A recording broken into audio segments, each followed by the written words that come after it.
I have 7:30. Yeah, okay, cool. Just as a note, I don't know a lot about rap beef, so some of this might be like wrong, but I'll do my best. Okay.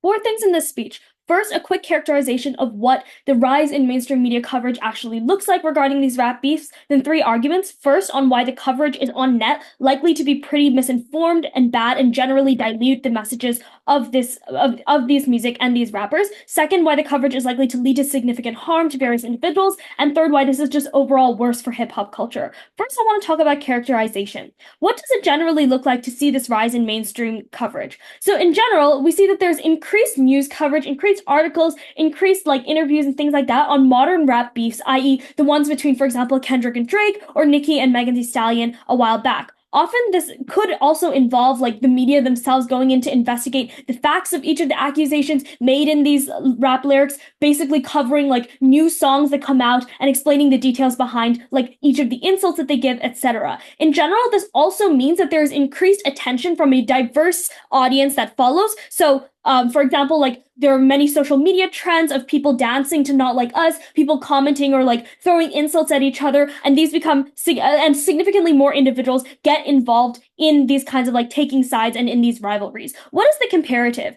It is important to note that these rap beefs did exist before like mainstream media really got involved in covering them, and they were quite popular among typically like the general hip hop communities as well as the local communities where these rappers tended to come from. So, for example, like the neighborhoods that these rappers grew up in did know about these rap beefs and probably were like part of the individuals taking sides or supporting one or the other before the time of mainstream media. So in general, this can look like examples like Tupac and B.I.G. and various other rap beefs that have existed in the past. However, it's important to note that the main difference is that these kinds of beefs and the attention towards it remain mostly within relevant groups, i.e., within the professional hip hop community as well as within local communities there. In general, we think these rap beefs have been pretty core to hip hop culture way before mainstream media coverage. I think that's just generally like a broad characterization of what this is likely to look like.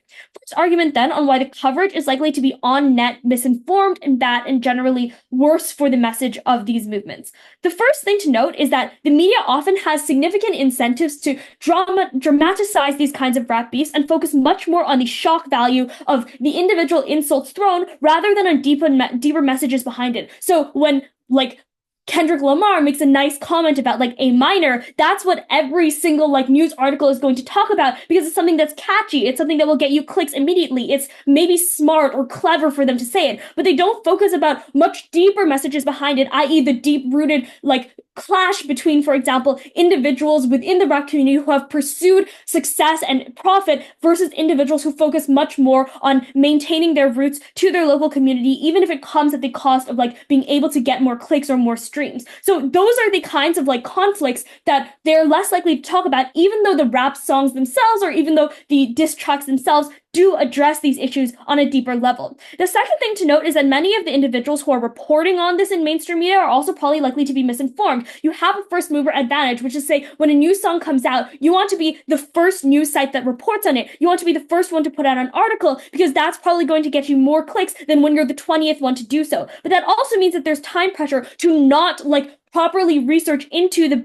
background behind why individuals wrote these insults or behind the longer history behind this rap. And hence, it's more likely that bad information is going to come out, that you don't do things like fact checking, like the media will simply continue to speculate on like whether Drake had another kid or something like that, rather than actually addressing more important issues that might be discussed. The third thing is that the media also panders to a wider audience, which is to say, a lot of individuals who are not part of the hip hop community or who aren't very familiar with hip hop culture probably aren't as concerned about the underlying conflicts or long-term disagreements behind many of these rap beefs, but rather just care about the cool insults and like nice lines that people are delivering. Those are things that the media will try to focus on more because they want those individuals to get clicks. They don't want to like reduce their audience to a significantly smaller number of people.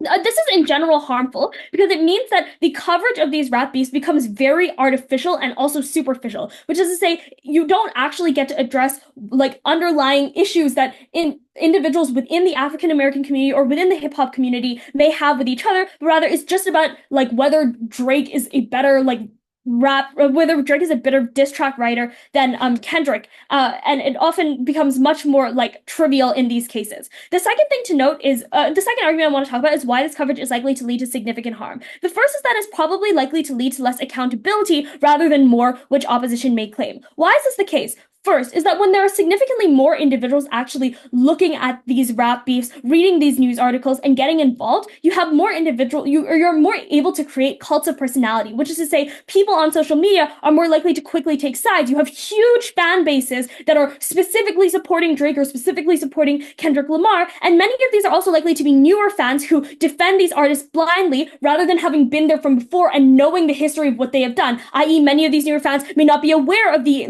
domestic abuse allegations that came up against Kendrick years ago because that was very long ago and they weren't fans until recent coverage had led them to become them. The second thing to note is that the money also increases for these artists when you have a lot of mainstream media coverage. So these artists also have less concern to actually try and apologize or right their wrongs. They simply just want to throw a better insult or have a deeper accusation against the other person such that they can win. But also on the point of winning, in the fact that a winner often needs to be defined within these beefs means that whoever that winner is can often get away with it. There's a lot more scrutiny on Drake's pedophile allegations rather than Kendrick's his domestic abuse allegations simply because Kendrick is generally believed to be the winner. The second thing to note is that this also encourages the escalation of the beef beyond reasonable grounds, which is to say, when you have as much fame that you are getting from these mainstream media coverage, the artists themselves often do get egged on, which is to say, they're encouraged to put out more and more of these songs to get more and more of that dramatic shock value because there is so much popularity and so much pressure to do so. We think that often means that you go beyond grounds that are reasonable, i.e. violating privacy, going after families and children rather than actually sticking to an honor code that we think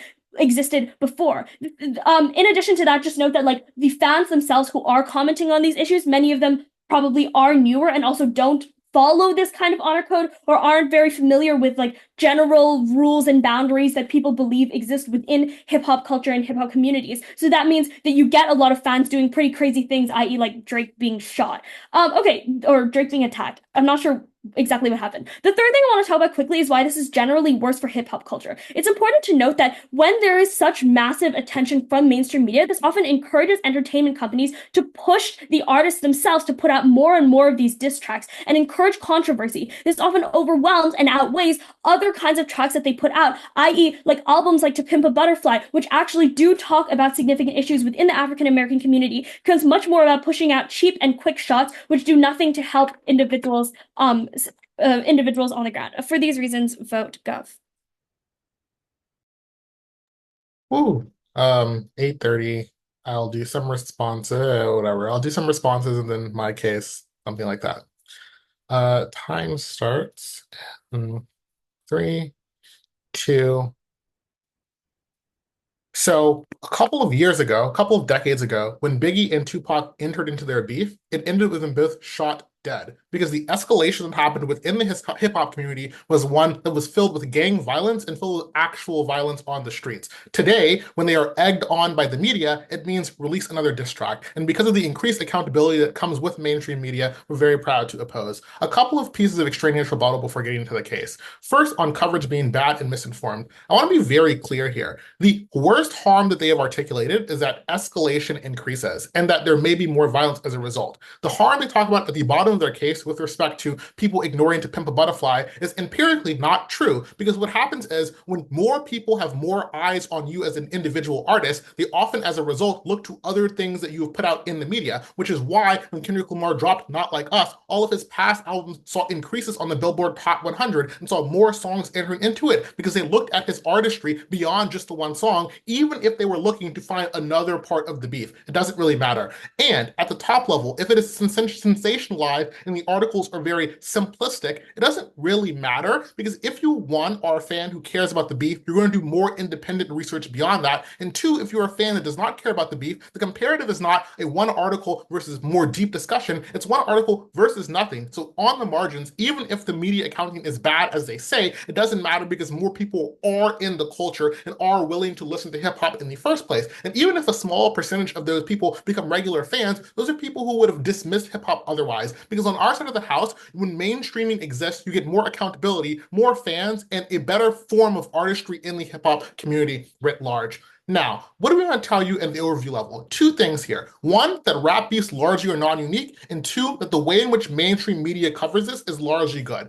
First, on violence itself being non-unique. Notably, there's a history of competition in the hip-hop world. Things like rap battles and rap beefs existed far before mainstream media, as they agree with at PM. But importantly here, if the community is more insular and there isn't outside accountability measures, the only people who care about those beefs and extending those beefs are people who are proximate to those beefs, the very communities that they talk about out of PM. But this is the key issue, because those communities often built up those beefs because of things like turf wars, things like drug trade, when there was a large amount of interconnectivity between the gang world and the music world. Things like, for example, saying that you needed to kill someone in Bushwick because you were from the Bronx. This is important because when the localized beefs like this are escalated, it's escalated by people who are willing to do things like go into violence, which is why you saw, for example, Young Thug shooting up music videos of, or having people shoot up music videos of rival gangs, which is why you saw 50 Cent get shot 9 times. I just think the type of escalation they have to defend on their side of the house is one that's necessarily more violent. Second, on why we get better media accountability.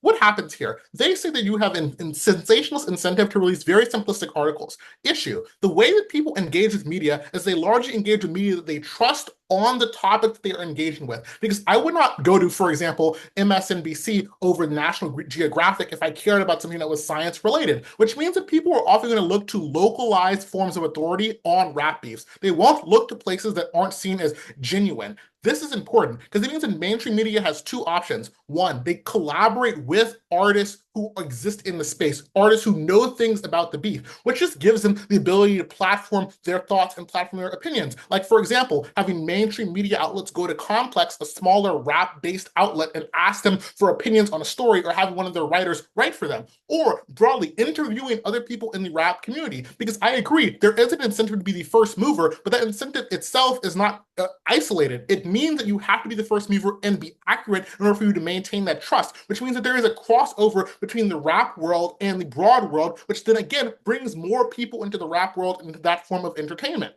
What else do we want to tell you here? First, a couple of pieces of off-case material. First, on accountability. What do we think is likely to happen here?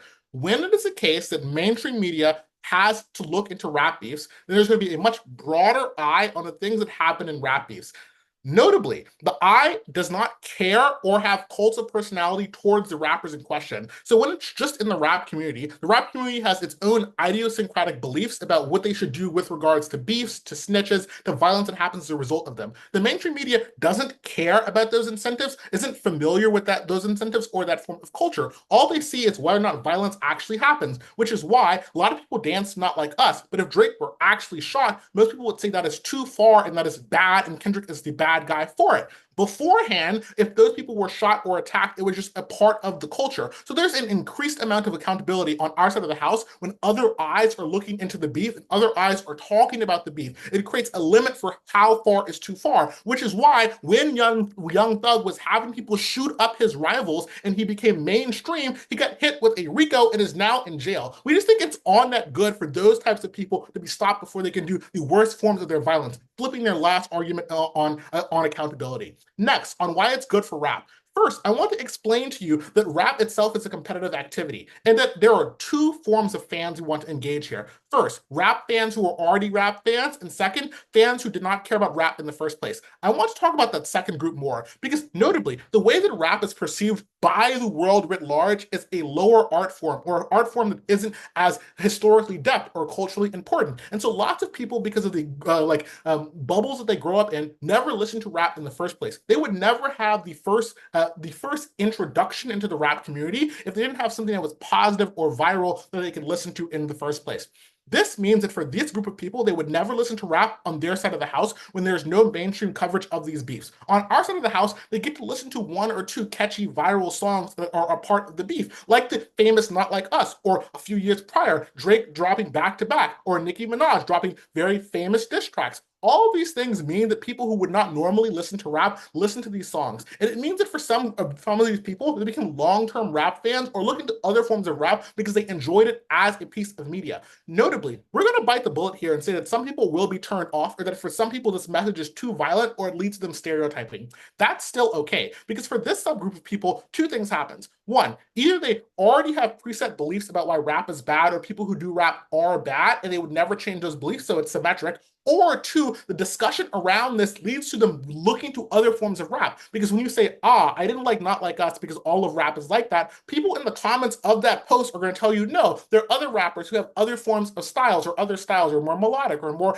in-depth lyrically. And that type of discussion isn't even had in the first place because the types of people who would have that discussion aren't in the same communities as those non-rap loving fans. So for you to have any contact with other forms of entertainment, you first must need to push them into that entertainment, even if in Gov's best case, they're a little uncomfortable at the onset. This means that there's more fans in general and rap as an activity gets better. But secondly, competition is good. In order for you to become the best rapper, you need to be tested. Much in the same way that a good debater does practice rounds or spars like this one, in order for you to hone your craft, you need to prove your craft against other people who are very good, which means that over time, as you do more rap beefing, the person who wins the beef, because there's a lot of social capital attached to winning, is the one who has the better raps. So the community itself sharpens itself like steel sharpening steel, and you get better music and better like rap as a result. The last thing is on why this is good for the popularity of artists and good for the genre writ large. Again, clashing with the argument that they make at the bottom about how you can't get other things. Like I told you in the responses above,